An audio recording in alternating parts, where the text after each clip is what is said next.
Hello listeners, Jordan here. I just want to let you know that you can listen to Nighttime early and ad-free on Amazon Music. Include it with Prime.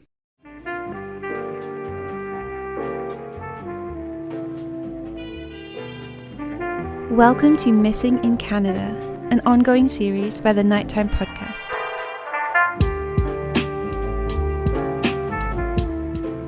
Hello listeners. The story you're about to hear is going to take you to Prince George in British Columbia. On the evening of August 1st, 1989, Ronnie and Doreen Jack went to their neighborhood pub looking for a bite to eat and maybe a few drinks. Instead, they found a mystery man and an enticing job offer that would forever change their lives and the lives of everyone who loved them. Ronnie would do logging, Doreen could help in the kitchen, and their two kids would be taken care of at the remote camp's daycare facility. Transportation wouldn't be a problem either. The mystery man could drive them to the camp that night. The last time any member of the Jack family was seen was just a few short hours later. They were packing up some of their belongings into a truck. In this episode of Nighttime, I've invited Canadian crime content creator Madelayne Klein to help me try and understand what may have happened to the Jack family. So let's get into it. 30 years ago, Ronnie Jack, his common-law wife Doreen, and their sons Russell and Ryan vanished. A mystery unlike any other in Canada. There hasn't been anyone before the Jack family, and there hasn't been a family that's disappeared since to this extent.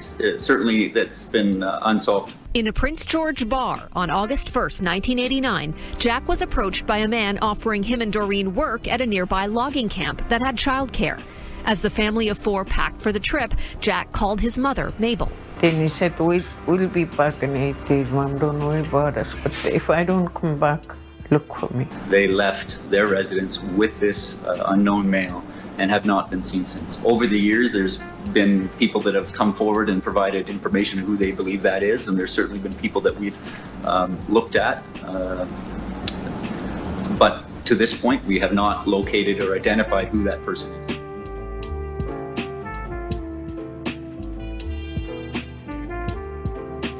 Madelayne Klein, happy to be here and lucky to have power. I don't know if the news made it to Saskatchewan, but man, we got some wind and rain in Halifax today. And I'm talking weather warning, wind and rain. Oh, well, I saw your TikTok or something about the winds, and we've got heavy winds right now. It's just howling outside. You can probably hear it. But we're supposed to get like 80k winds too. Yeah, well, I actually, the reason I brought up the wind is not because I love to talk about weather at the beginning, but I witnessed something that I think is like a 1 in a million scenario today. And I feel lucky to be alive. I'm lucky to have power, of course, because we had strong winds. Lucky to be alive because get this, I picked up my kids at school. And as we walk home from school, we walk through this little wooded area that has a path. And as we're walking through the path, there's these giant old trees on each side of me that are easily 100-year-old trees, the majority of them. I could almost feel like the ground rumbling underneath me. And then I heard this like massive like cracking and ripping sound. And then this big, tall, I don't know, a pine tree, I guess, just like fell over, and it didn't land anywhere near us. It fell in the opposite direction. But I've never seen like a huge giant tree that, just get blown over by the wind right in front of me. That's something that happens in cartoons. Yeah, it happens in cartoons and in my life today in Halifax. I guess. Well, actually, it's funny. After I watched I think it was on your Instagram story, you posted about the rain and the wind, and I actually Googled, is it hurricane season? Yeah, I don't think it is. It's not. No, no, it it's isn't. like, maybe they're getting a hurricane. No, but it was notable. It was worthy of talking about at the beginning of a podcast. I don't like to start with weather, but I often do. I can't help it. I'm a 40-year-old father, and that's what we do to get started. But now I'm ready. I'm fired up. Let's get into it. We're here for the latest episode in our series, Missing in Canada, where we're profiling Canadian missing persons cases. This one, however, is unique in a lot of ways. One, it's not a missing person case. It's Canada's only missing family case. This is the one time in known history in Canada that a full family of four go missing without a trace. We're going to be talking about the Jack family, who were last seen August 2nd, 1989 in Prince George, BC. I can't recall how we came upon their story. This was a topic you brought forward, I think. I sent it to you. Yeah. I can't remember the first time I had read about it or found out about it. It must have been within the last few years. Okay. It must have been at like an anniversary, probably the 30th anniversary. That makes sense. Yeah. But I remember reading it and thinking, like, how does a whole family go missing and never found? Yeah, well, there are certainly some theories on this one. I had never heard of this story, and it is so unsettling because I think there's a few different theories of what may have happened to them. Each of them are equally disturbing because well, maybe most of all for me, because it involves two small children. This family, it's again a family of four. Last seen August 2nd of 1989. We're talking about then 26-year-old Doreen, her partner, then 26-year-old Ronnie, and their two children, a 9-year-old Russell and a 4-year-old Ryan. So whatever happened to them, happened to all four of them. And we're now over 30 years away from it. It's unlikely that they're lost and will be found. I think this is fair to say that this story, if it ever has an ending, is not going to have a happy ending after 30 years. But no, definitely not. It's a dark one. And again, what makes this unique, if you read about it, the fact that it's a full family that disappears, I've heard of stories, mostly American, in which an entire family goes missing. I've heard of situations in Canada where to be one of the parents and children, something of that nature.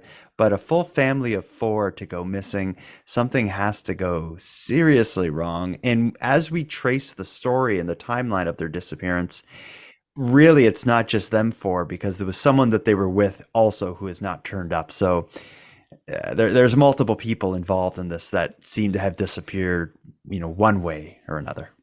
Let's start with a bit of background. I watched a few videos, a few press releases from police on the different anniversaries, but I think the information that where I got the majority of the information specifically about the Jack family came from an episode of a show called Taken, which I believe is produced by APTN, which is the Aboriginal People's Television Network. They had a series called Taken that profiled missing and murdered Indigenous women and girls. They did an episode on the Jack family that focused not as much on the circumstances relating to their disappearance, but more so on the family and their background and the effect that this has had on the survivors. But ultimately, when we look at their story, what we see is that Doreen and Ronnie, the parents, they grew up in an area in the area of Burns Lake, BC, an area that's largely fueled by logging and forestry work. So, people in Burns Lake are very much outdoorsy types. It's kind of the nature of that area. In Burns Lake, if you don't know, and I had never known of this place or never heard of this place, it actually borders the infamous Highway of Tears. You didn't know about Burns Lake or Highway of Tears? I didn't know about Burns Lake. I had. Oh, okay, good. I was like, what? I'm dense, but not that dense. It's the Burns Lake. I've heard of that community. Like I heard the name, but I couldn't place it. Like if you paid me, I couldn't point on a map an area of BC where it is. Me neither. Yeah, I just associate it with the Highway of Tears because it's so close. Yeah, I also didn't realize how close it was to the Highway of Tears, and that it's that right in that area. For people who are listening that are unfamiliar with the idea of the Highway of Tears and what that's all about, do you want to just give a bit of a breakdown for someone who isn't from Canada and is unfamiliar with this area? It's a stretch of highway in British Columbia, and it is infamous for mostly Indigenous women just vanishing from or being found much later murdered. And even to this day, it's no better than it was back in the 60s, 70s, 80s. And hitchhiking is still rampant over there because there's not a ton of transportation options. So yeah, even to this day, women and men, Aboriginal people just vanish along this highway. And yeah, it's a predator's dream. Yeah, if you read about Canadian missing persons cases, unsolved murders, the Highway of Tears in this specific area comes up over and over and over again. And for one, it's a stretch of highway that has a lot of kind of people passing through that aren't specifically that aren't necessarily from the area. A lot of the communities that border it, such as Burns Lake, are communities that are suffering with social problems or economic problems. Just in reading about the Jack's upbringing, the mother of the family, Doreen especially, was raised among a lot of the problems that will come up over and over again in these stories. She was raised among abuse, addiction. Her family was affected by residential schools. So a lot of the kind of the concepts that plague the stories that begin and end on the Highway of Tears are within this story as well, with the Jack's family. And this story isn't ancient. Doreen Jack was only 26 when she went missing. She was born in 1963, and she still went to a residential school. Yeah, like this didn't happen that long ago. Yeah, it's insane. Yeah, it's like 89 when she was last seen. Yeah, not like I remember 1989, and I'm old, but I'm not that old. Yeah, I was on my carpet I'm just good. I was on my carpet with G.I. Joes, but I remember it. But you remember it, yeah. Yeah. But so where they're from, this and where Ronnie and Doreen meet was an area that when they planned to start a family, they wanted to seek a better life. They ended up moving to Prince George, BC, and have two children. As we talked about earlier, at the time of their disappearance, Russell was 9 and Ryan was 4.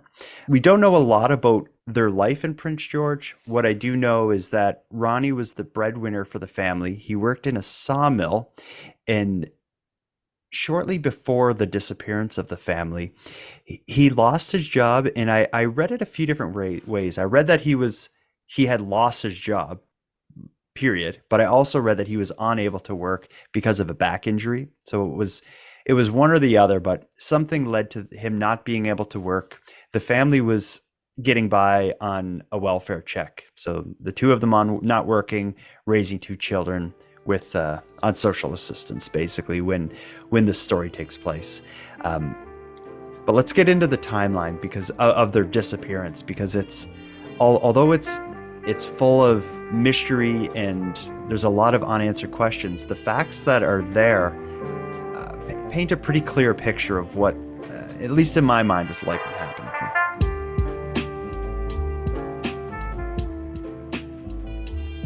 To follow the timeline, again, we're going to be talking about August 1st into August 2nd of 89. Again, at this point, Ronnie had lost his job, was looking after the family with social assistance.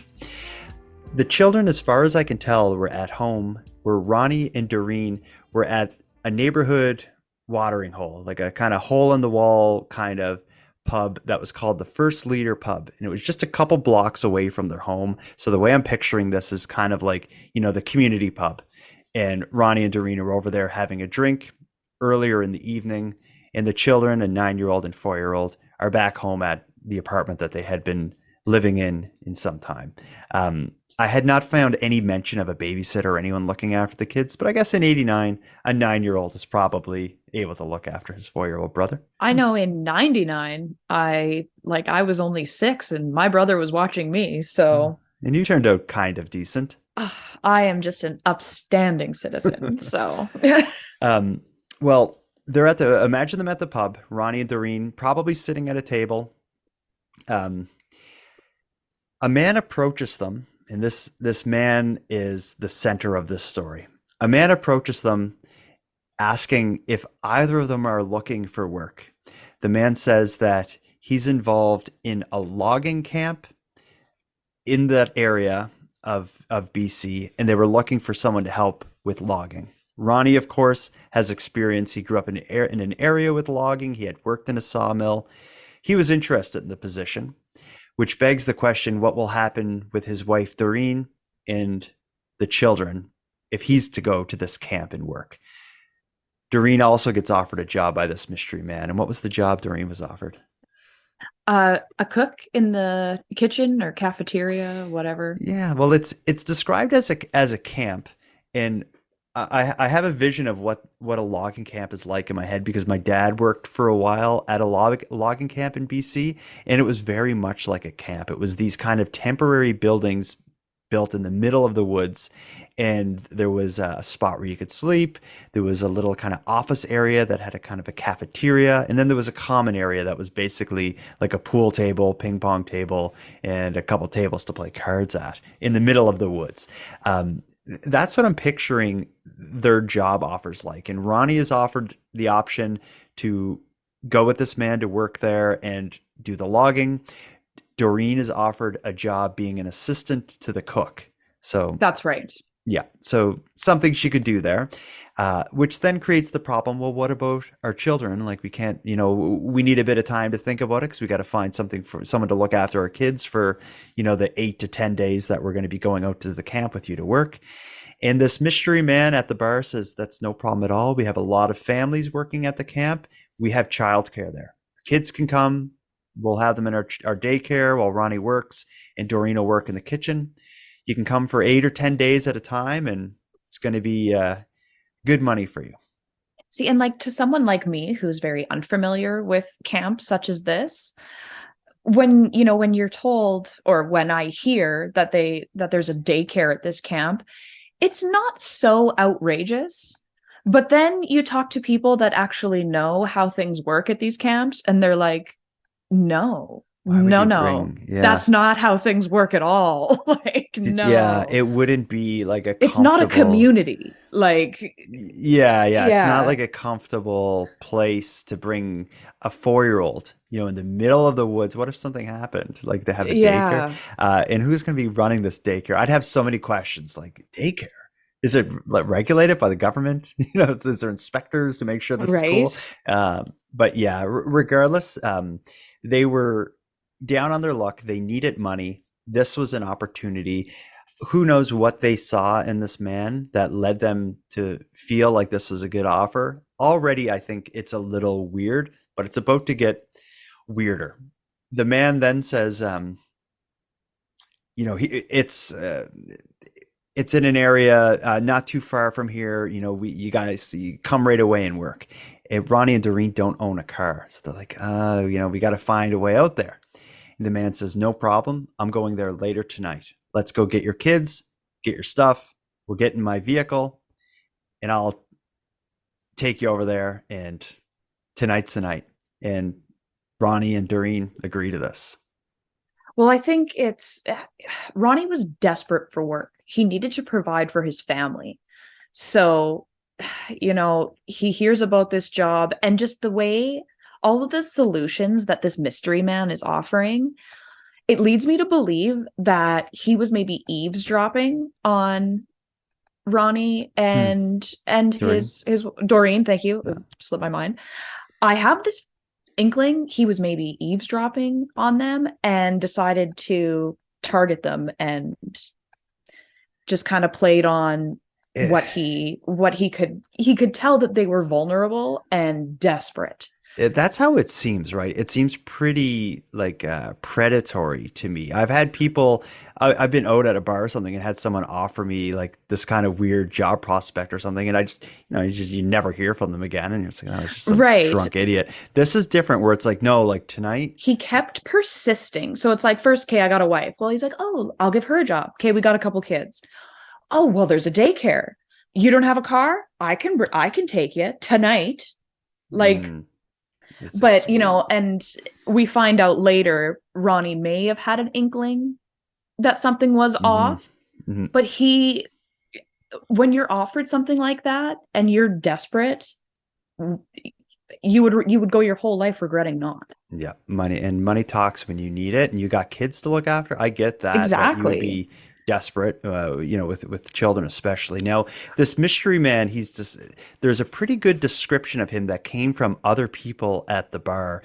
He's described as a white man of average height, reddish brown hair, somewhere between between 30 and 40 years old. So there's a bit of a range there, but described as having shaggy hair, a bit of a beard, generally like kind of like an unkempt guy. But I think if you went to a bar in Prince George, you'd probably find a bunch of guys that look like this. He hasn't What shaved in the 2 weeks. what I got was a description of a lumberjack Yes. around logging camps. that's Yeah, he that's seems what the I type. pictured. Like it's the perfect Yeah, description of a the man was lumberjack. described as a generic lumberjack. Yeah, Uh, exactly. yeah, that is how it sounds. Now, Ronnie and Doreen get this job offer at the bar from this man. Very shortly after that, they go back to their apartment or home that they were living in a couple blocks away where their kids are. And you had mentioned there that it seems that Ronnie was maybe a little concerned or maybe questioning the situation. Uh, and I think you're saying that because of something he does at home. What does he do when he gets home? Well, he calls his mom around 1 a.m. before the right before the family leaves, Mhm. tells her that, Doreen and I found this gig for 10 to 14 days logging, but if you don't hear from me, come looking for me between Vanderhoof and Lucas Lake. Mhm. Good memory. Yeah, he Like that's that's pretty like it's specific too, as to where he believes they're going. yeah. I've never said to my mom like if I'm not back, look for me in this general area. That's like I feel like that's a pretty heavy statement to make. That's a premonition. Yeah, that it comes across as that. And when I looked at the map of the area that he described, he said like I'll be somewhere between Vanderhoof and Lucas Lake. I don't know BC well, but when I look on a map of this area, between those 2 points, Vanderhoof and Lucas Lake, is a massive forest. The only other, and we're already at the last known sighting of them. The next thing that happens is Doreen's sister lives like across the street or like right in the same area of where Doreen and Ronnie and the kids are living.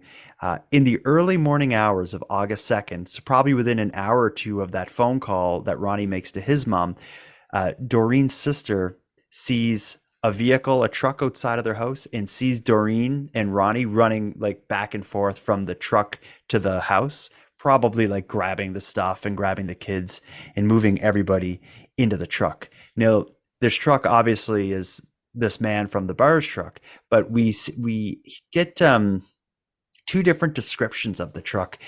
In an interview with Doreen's sister in the Taken documentary, she specifically refers to it as a white truck, but every other police report or everything I've seen refers to it as a dark colored truck. So I'm not really sure what color this truck was because, Doreen's sister's words were, I saw her running back and forth to a white truck. But again, the press releases, police reports, every article I've read says they were last seen getting into a dark colored vehicle, a dark colored truck. So, but all that aside, Regardless, it's never been identified. So yeah, and it fits like what Ronnie's story is that we met this guy, he offered us a job, and he's driving us out there. It mixed with what people who were at the bar said they saw happen. Like it all makes sense that this is how it went lines down. up. Yeah, it all lines up. Whatever happens that night with Doreen running back and forth to the house, they seem to leave during the early morning hours. Family is assuming they're out between Vanderhoof and Lucas Lake working on a logging camp, as they said. But as the days and weeks wear on and there's no mention of them, people start getting concerned. And it's ultimately on August 25th that they're reported as missing persons. They're not heard from. They don't come home.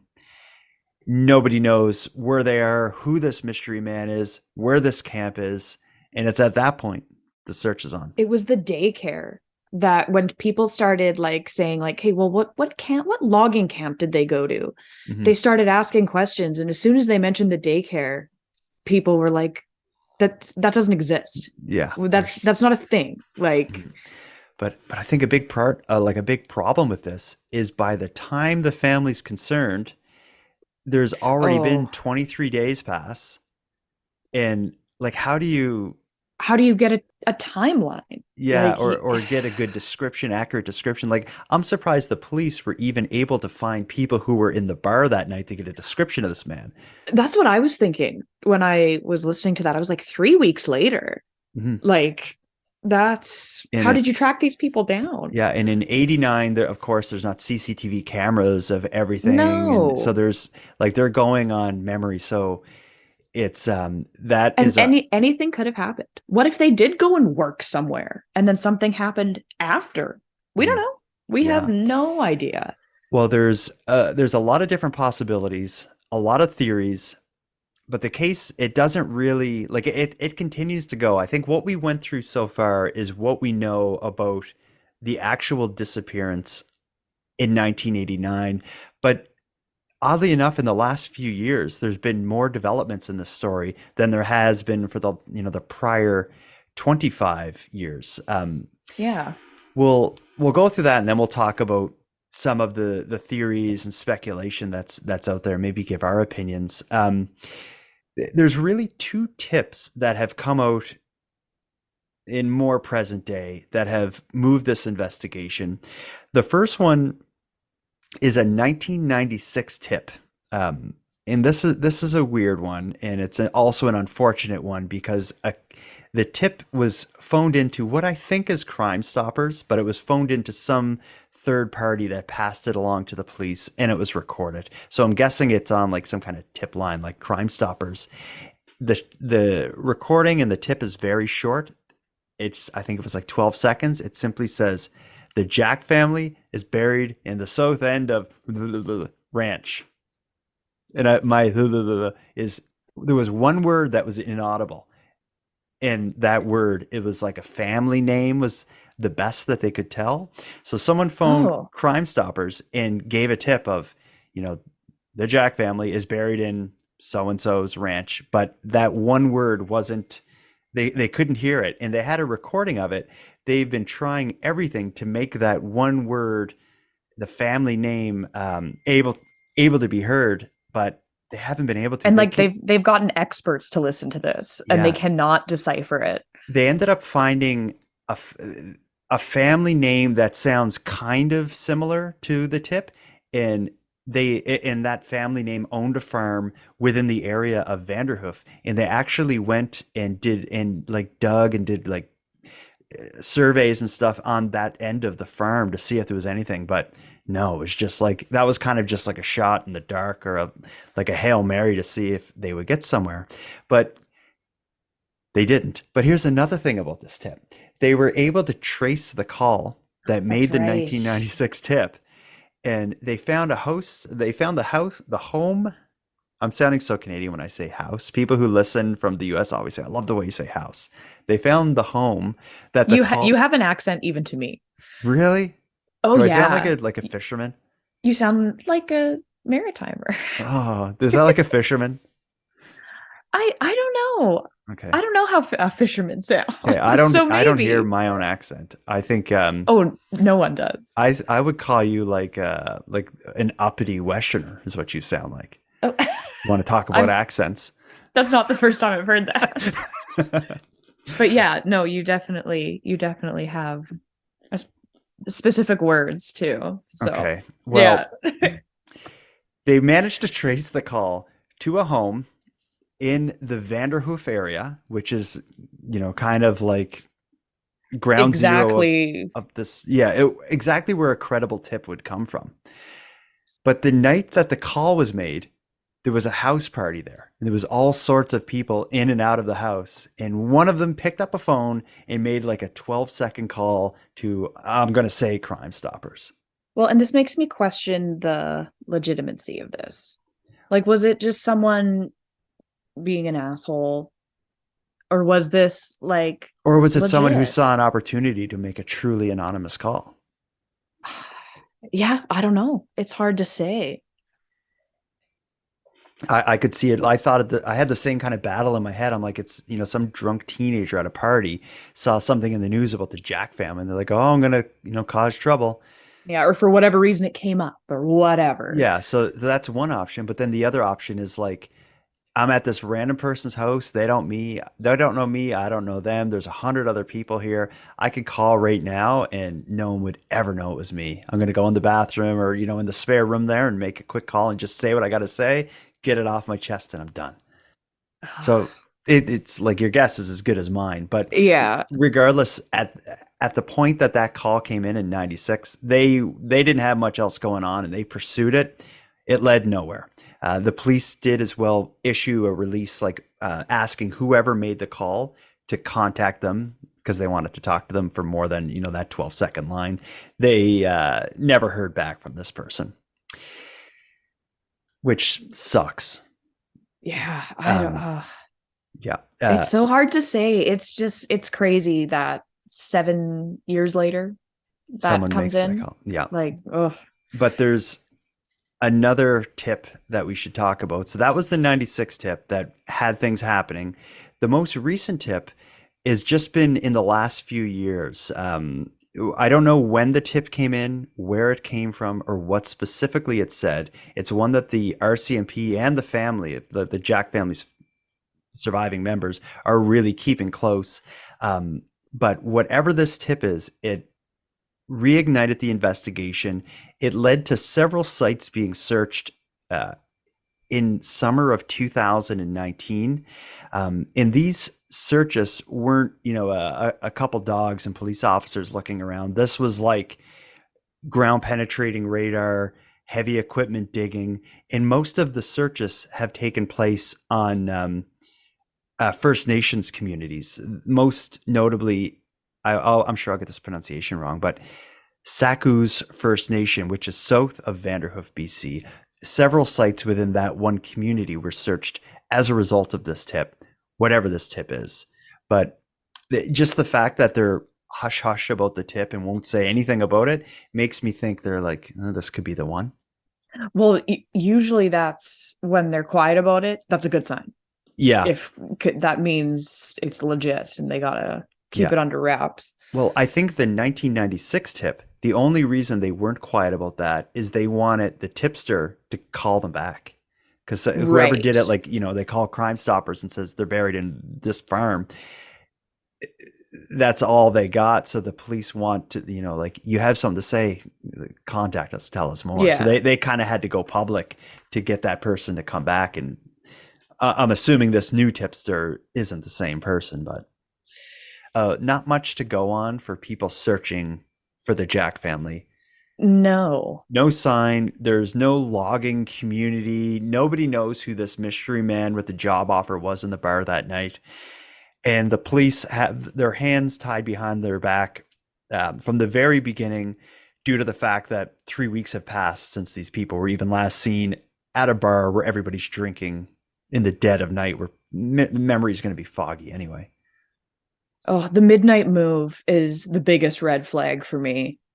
Well, I think anything that has this urgency that comes with it, like, we need to do this now. That's, in my experience, every time something has urgency, it's a bad idea. If someone needs to do this now, like, if you need to do it now, then I'm not doing it. I like that. I think if you adopt that as a rule in your decision making, you'll majority of the times it's will be the right thing to do. It's never a good idea to like jump into a decision, especially when it includes like jobs and moving. And if someone has an answer to every problem that is facing this, facing the issue, and the sense of urgency is thrown on top of it, it's like like it just, if like, something's too good to be true. It is the 1989 version of, like, I found this really good crypto company and you and I should get some money together and we're going to make a fortune and we got to get in on it tonight. Like, we need to do it now. Yeah. And you're like, I can't. It's the money, I don't get paid till Thursday. Well, do you got a credit card? Well, I will have, does your partner have a credit card? Can we use his credit card? Because we got to, it's just kind of like a different version of that same kind of thing. But it seems more ominous because this isn't, I'm trying to get money out of this broke family. It's like, exactly. What does this man want with a 26-year-old couple and their 2 sons? I think it was 100% predatory. This man was a monster, and he was looking for victims. I just wonder, like, what was this person looking for? Like, if it wasn't a robbery, was it, I want to get your wife or I want to get your kids. Like what would he want with these people? Yeah, it's the possibilities are endless. He could Yeah. have, yeah, Doreen could have been the true target, and he just, you know, took Ronnie along because he was there, or But the original job offer, and I kind of played this oh, through in my yeah, head. yeah, The original job offer is to Ronnie. So it seems like he's trying to get Ronnie. And then I can also accommodate your wife. And don't worry about the kids. Bring them in. If, let's just say this guy, for oof, whatever reason, Ronnie did something to someone and they wanted to get him, there would be an easier way to get Ronnie alone away from his kids and wife to, to shoot him or something than I got a job offer and like, let's get in my truck and get all your crap out of your house and bring yeah, it in my it's truck. elaborate.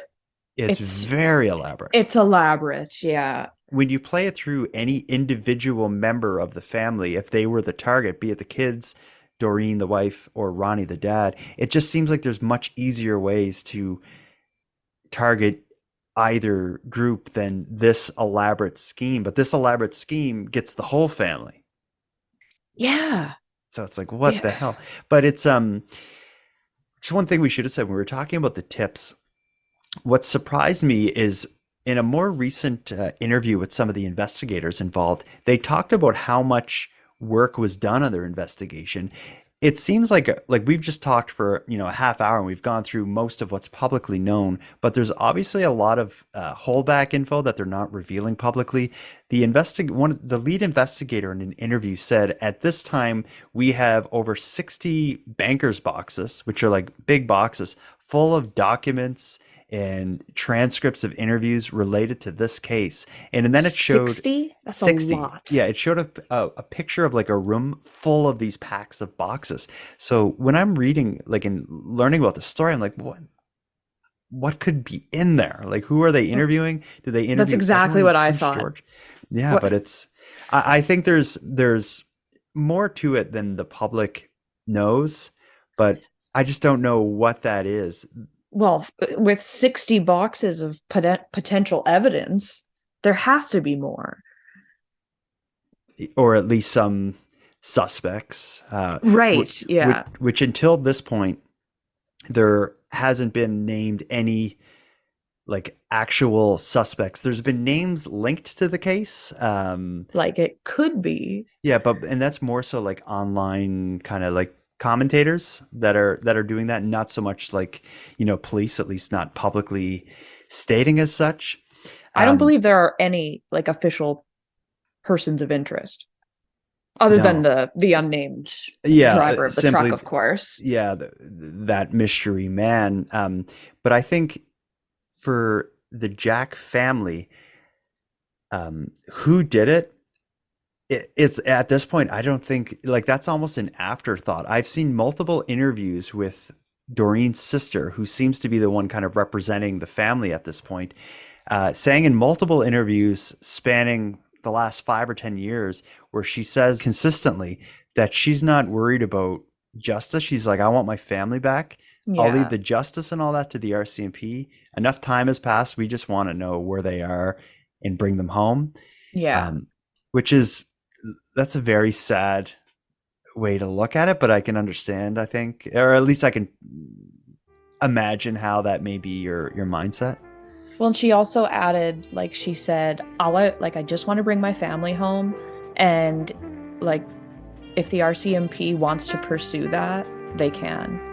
It doesn't sound like there's a lot of hope No. or faith in the justice system, and can we blame her?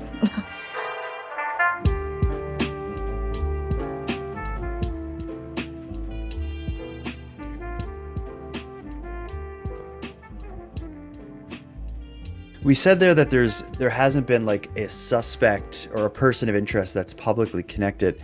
There's one guy I want to talk about where a lot of people have brought this man up because he's an American who has committed crimes very similar to what it sounds like happened to the Jack family. His name is Richard Beasley. I've never heard of this man, but he's referred to as the Craigslist killer. He teamed up with a teenager, and what they did for a period of time in the US is they were putting ads on Craigslist where they were looking for farm hands or people to help out at an Ohio farm. And when people would apply for the job, they would find a way to like, get them to the farm or whatever. And then they were just killing them. They eventually got caught because someone responded to their Craigslist ad. Craigslist killer Richard Beasley picks up this guy in like a truck, drives him to the farm, and as they're walking, they get out of the truck, and as they're walking onto the farm, the guy's walking in front of Richard Beasley, and he can kind of sense Beasley moving, and as he turns around, he notices Beasley's holding a gun up to him, pointed at his head. Beasley pulls the trigger, and the gun misfires. The guy manages to run off and get away and make it to the police, and that's eventually what led to Beasley being arrested. But there's nothing that connects Richard Beasley to British Columbia. His crimes took place in Ohio. The only thing that connects it, I think, is just when you look at the nature of what Beasley was doing versus what may have happened to the Jack family. There could be some there's some similarities, but the MO's all off. Like, he targeted white men, and I believe they robbed them as well. They convinced them to bring like all of their belongings, and they would rob them as well. So when it came to the Jack family, I don't think robbery was the goal. Yeah. Well, but then again, the Jack family was seen running in and out of their house, bringing stuff out. True. I wonder what went missing from the house. Like, did they bring a couple suitcases with clothes, or was he like, bring your TVs, bring the Z89, right? Well, bring it was your only VCR. It was only supposed to be 2 weeks tops, right? 10 to 14 days. So I would imagine it was just like, bring some clothes, I would hope. Yeah, some stuff for the kids. Yeah. A drink for the drive. But other than that, if the man was like, you got to bring your TV and your VCR, you got to bring, it'd be like, whoa, wait a minute. Like, maybe that would have been, like, set him off. But yeah, it's hard to say. But I had never heard of this Richard Beasley. I had never heard of him either. Yeah. Well, I'm sure if you went digging, you would find other situations where people used job offers as a way to prey upon people. It's like, it just seems like a easy way to do it. Well, it's a good way to prey on vulnerable people, because those desperate for work are probably going to be willing to say yes to anything. And if the nature of the work is on a farm or in a logging camp, that's a way to get someone in your vehicle and drive them in the middle of nowhere, or get them, out of their community into an isolated place where you can do something horrible.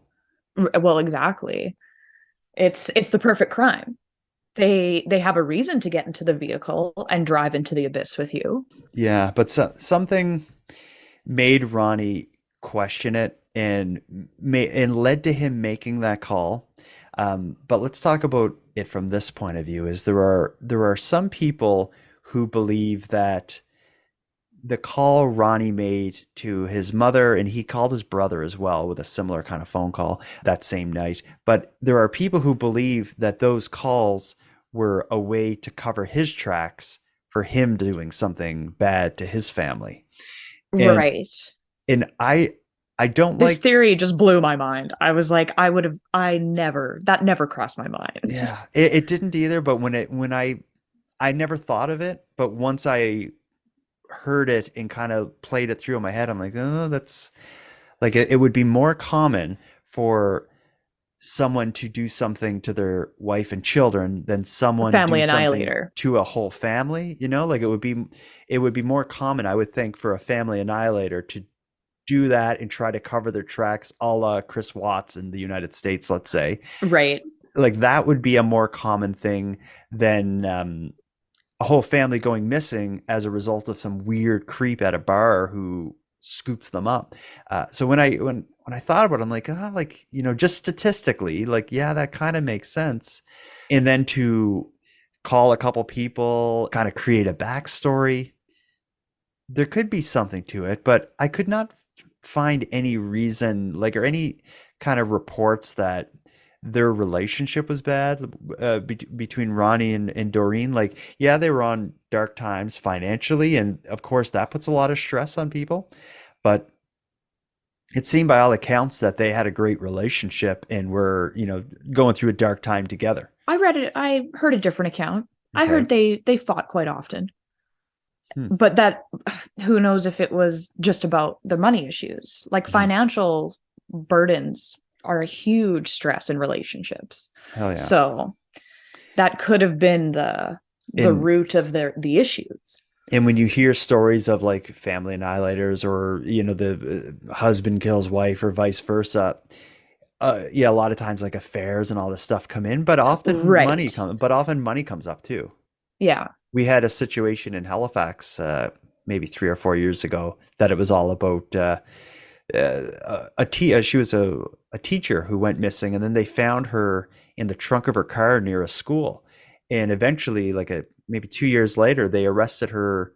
I don't know if it was her husband or her live-in boyfriend, and it turned out it was all about, she didn't want him gambling online, so he killed her. Oh my God. Yeah. So, oh, yeah, yeah. But that does happen. I think in this story, at least according to the picture the RCMP put forward in their press conferences and statements, it doesn't seem like that's something they're considering. They're very clearly focused on who is this mystery man at the bar that approached them and offered them the job. They've released photos of him, like hand-drawn things of this creepy man. Well, and I think because many accounts line up with the same description of a mystery man. Mhm. So maybe that's another reason they're like, no, they were taken.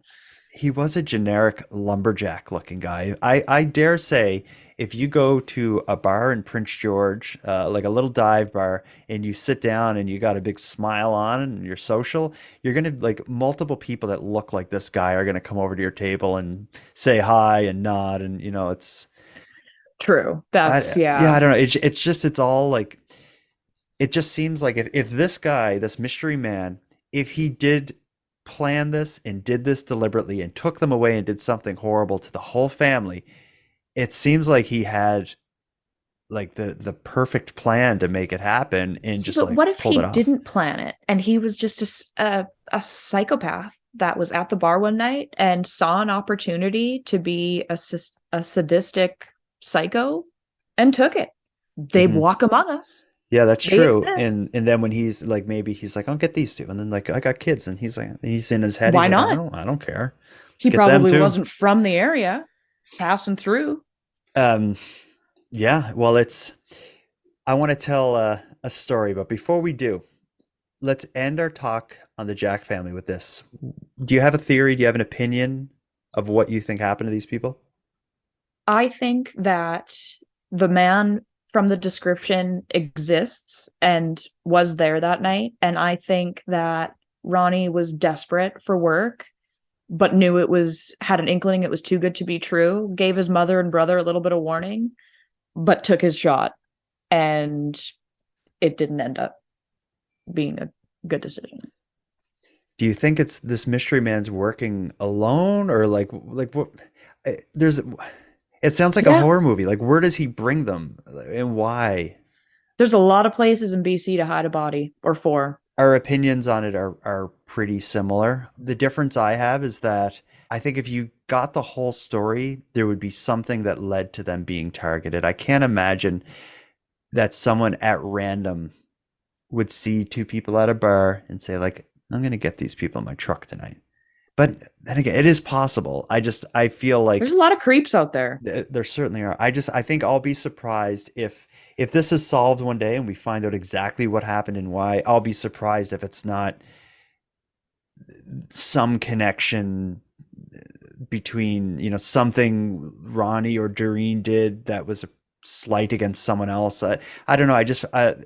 I can't imagine a Canada where someone will just trick people at a bar to getting them and their 9 and 4-year-old children in a car to take them out into the middle of the woods to shoot them or torture them or whatever the heck he And did to them. statistically, you're absolutely correct. Like, isn't it, yeah, 98 or 99% of murders are, the perpetrator is somehow known or connected to the family. Mhm. Very few murders are random. Very, very, very few. Mhm.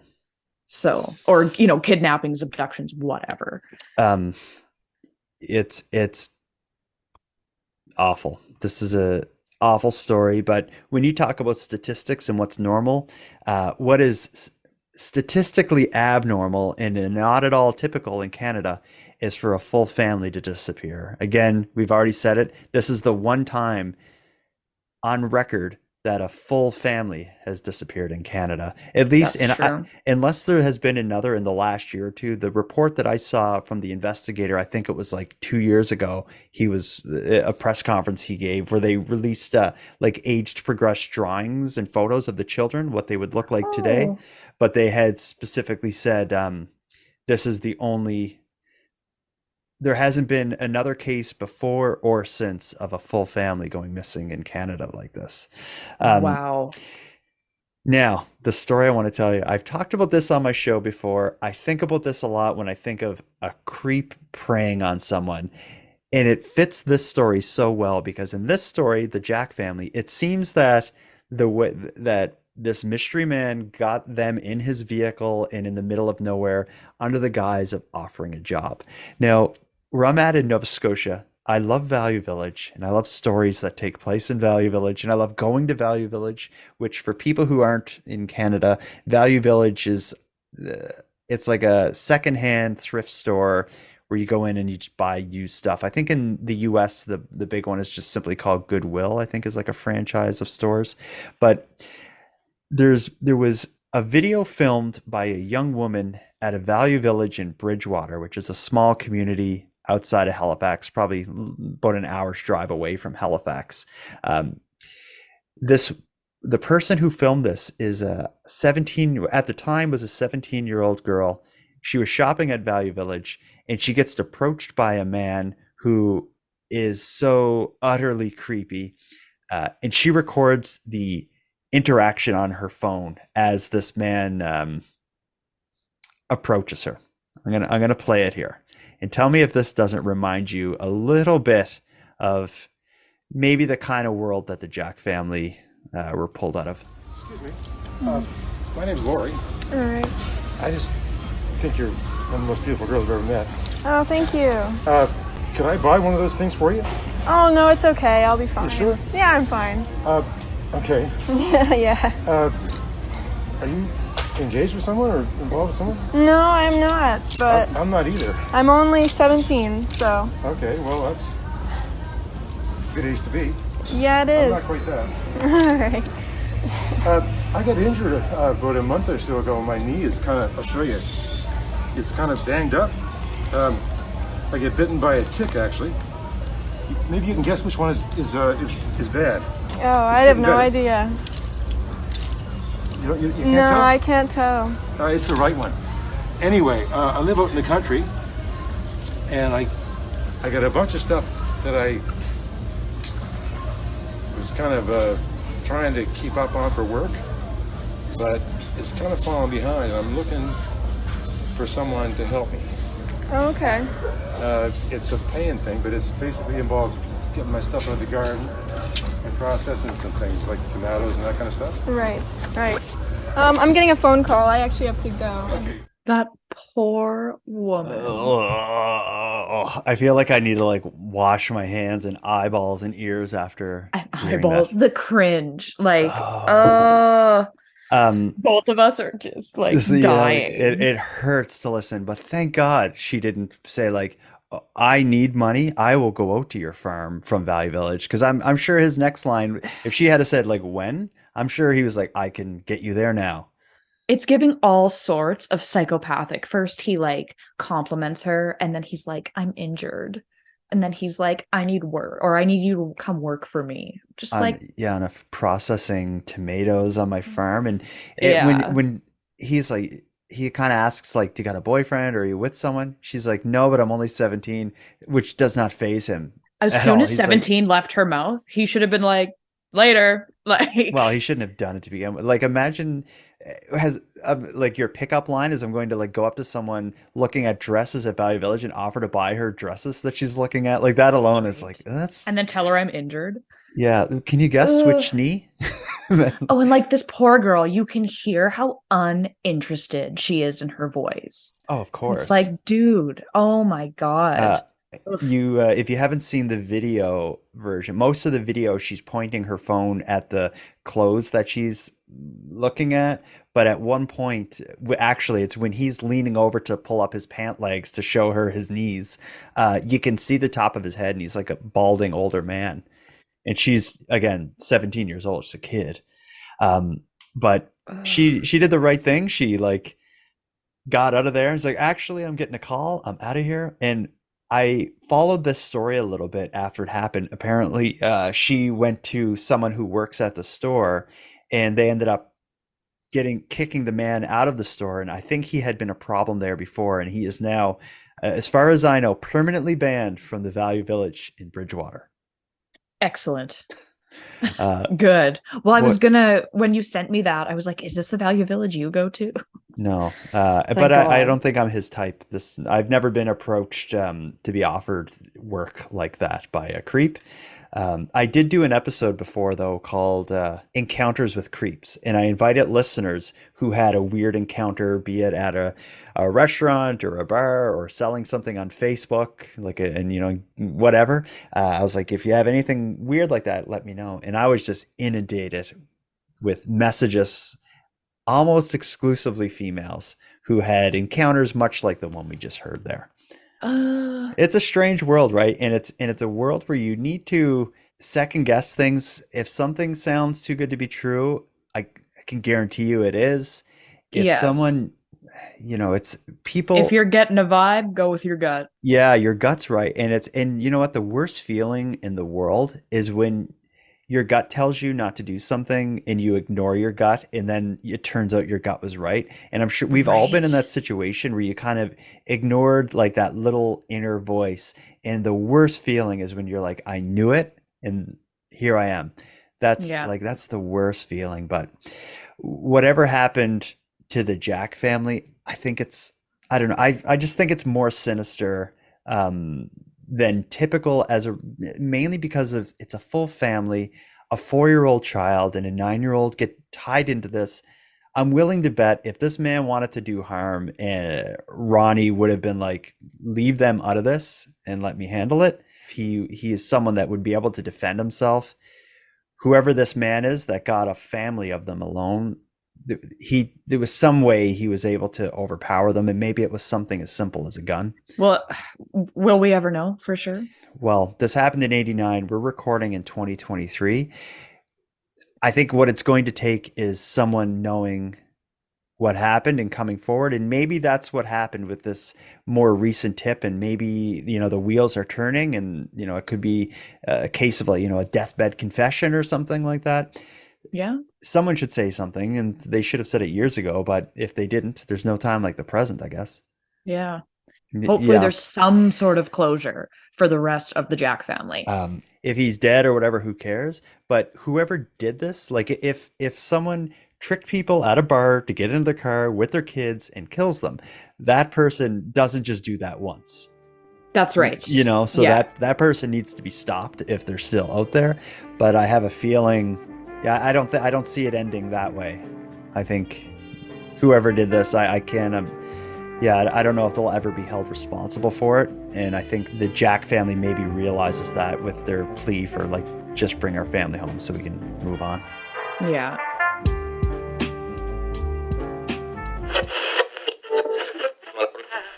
Hello, listeners. Sorry to pull you out of the episode like this, but I want to take a moment and remind you of the benefits of a nighttime premium feed subscription. First of all, I release the episodes ad-free and 2 days early on the premium feed, which gives you the show quicker and a lot less painfully. Secondly, I maintain a full back catalog of nighttime episodes and countless hours of bonus content only on the premium feed, so to give you more of the show than any sane person would probably even want to listen to. And the third thing, premium feed subscribers who do so annually get a discounted rate and receive a free swag pack by mail. Who doesn't love mail? And lastly, but hopefully most importantly, the premium feed will fund the creation of the show. My mics, my laptop, the little lights on my desk, It's all paid for by the combined efforts of the Premium Feed subscribers.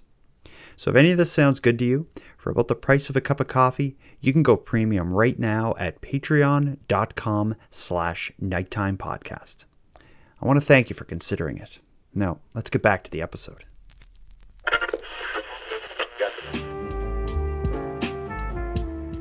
Madelayne, let's wrap this up. As usual, though, before we do, every Tuesday you release a new video to your YouTube channel. Last week was the Andrew Paul Johnson episode. What's next?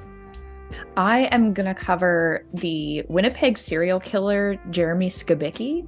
It's a fairly recent or new case, but it's ongoing, and his trial actually starts, I believe, 2 weeks from today.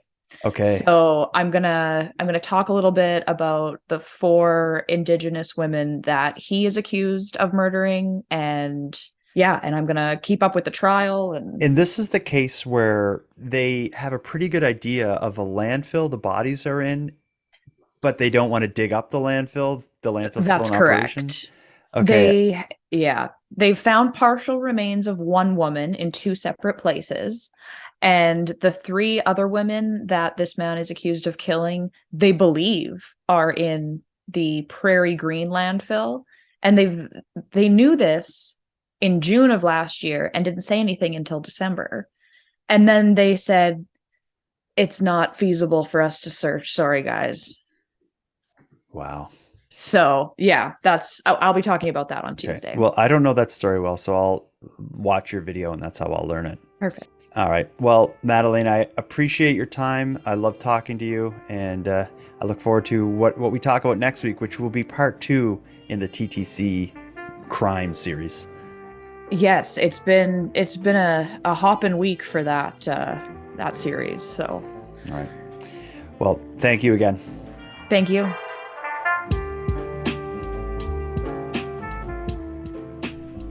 I want to thank you for joining Maddie Klein and I for this episode of Nighttime. I'm going to start wrapping up this episode, but before I do, I want to give some thanks. First, a big thanks to Madelayne for sharing another evening with me and with you, the listeners of Nighttime. A big shout out to Monty Data, who contributes the music to this series, and a shout out to LJ from the Dystopian Simulation podcast, who provides the intro and outro voiceovers.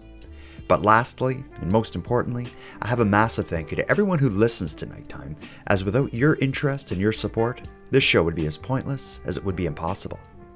And on the topic of support, let me thank the newest subscribers of the Premium Feed. Jerry, Kate, and Amanda, thank you for your generous support. And for anyone else who'd like to support the show but can't do it with a Premium Feed subscription, you can give me a big hand by simply sharing this episode on social media and letting some like-minded friends know what we're doing here. If you have any story ideas, if you want to give feedback on the show, or if you'd like to contribute a voice memo to be aired and responded to in a future episode, you can do all that and more at nighttimepodcast.com. I hope to hear from you. But until then, take care of each other, hug your loved ones tight, and let me know if you see anything weird. The Nighttime Podcast is written, hosted, and produced by Jordan Bonaparte. Police say they'll never stop looking for the Jack family. Even after 30 years, we are confident that somebody knows. Somebody has information, somebody saw them, somebody knows what happened to them, somebody knows where they are.